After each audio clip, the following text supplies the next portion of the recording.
जी, लौटेंगे हम आपके पास। हमारे साथ अवधेश सिंह सर भी लगातार बने हुए हैं। अवधेश जी, आपने सुना आजमगढ़ के लोगों को, मतदाताओं को सरकार से काफी नाराजगी दिख रही है और मुद्दे वही निकल कर सामने आ रहे हैं, बेरोजगारी और महंगाई और ये तमाम मुद्दे। क्या आप सोचते हैं कि क्या ये सिर्फ आजमगढ़ में हावी रहने वाले हैं या पूरे पूर्वांचल में? क्योंकि आजमगढ़ को तो अखिलेश यादव का गढ़ वैसे भी कहा जाता है, पिछले चुनाव में भी नहीं भेद पाई थी इसे बीजेपी। मैं ऐसा है कि ये क्षेत्र पर निर्भर कर रहा है। मैं पूरे उत्तर प्रदेश में घूमा हूं, मुझे हैरत होती थी कि मध्य उत्तर प्रदेश तक पहुंचने पर मुझे कोई एक मतदाता नहीं मिला जो कह रहा हो कि बेरोजगारी के मुद्दे पर मैं मतदान करने जा रहा हूं। अब हम अलग बैठ करके आकलन कर लेते हैं बेरोजगारी।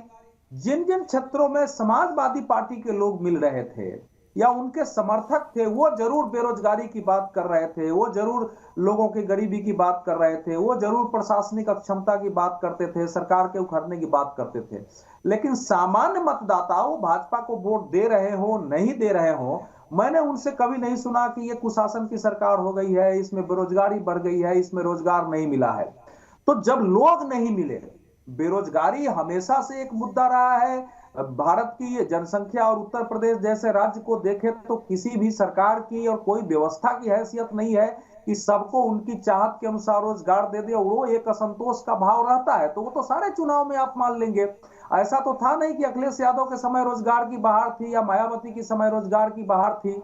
तो इसलिए कुछ लोगों के अंदर, जो पढ़े लिखे लोग हैं, वो प्रयास कर रहे हैं, नौकरियां नहीं मिलती है, तो उनके अंदर हमेशा एक भाव रहता है कि इस सरकार के चले जाने से शायद हमको मिले। लेकिन हर चुनाव में ये अत्यंत छोटी और कम वाली भूमिका वाला मुद्दा ये होता है कि वहां जो हम आजमगढ़ से जो कुछ सुन रहे हैं उसमें कोई हैरत का विषय नहीं है कि वहां क्या बोला जा रहा है। इस बार यद्यपि अखिलेश यादव ने बड़ी बुद्धिमता से यादवों को कम से कम टिकट दिया है, क्योंकि उनका मानना था कि पिछले 2012 से 17 में उनको अगर जनता के आक्रोश का सामना करना पड़ा तो उसमें उनके समुदाय के कुछ लोगों के व्यवहार की प्रमुख भूमिका थी, जिन्होंने थोड़ी गुंडागर्दी भी की, दादागिरी की, धौंस धमकी दिया, प्रशासन को भी धमकाया, लोगों को धमकाया।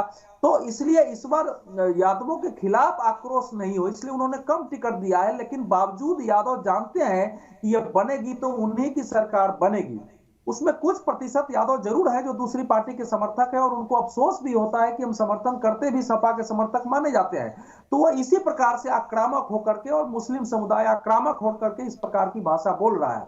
लेकिन ओवरऑल मनोविज्ञान, भाजपा जीतती है, भाजपा नहीं जीतती है, एक अलग पक्ष है। लेकिन मैंने योगी आदित्यनाथ सरकार के विरुद्ध कोई बड़ा आम जनता में आक्रोश का वातावरण नहीं देखा। हाँ, ये मैं जरूर कह सकता हूं कि योगी आदित्यनाथ सरकार के लिए उत्साहित होकर के मतदान करना है, ये वातावरण भी कम क्षेत्रों में हमको दिखा है।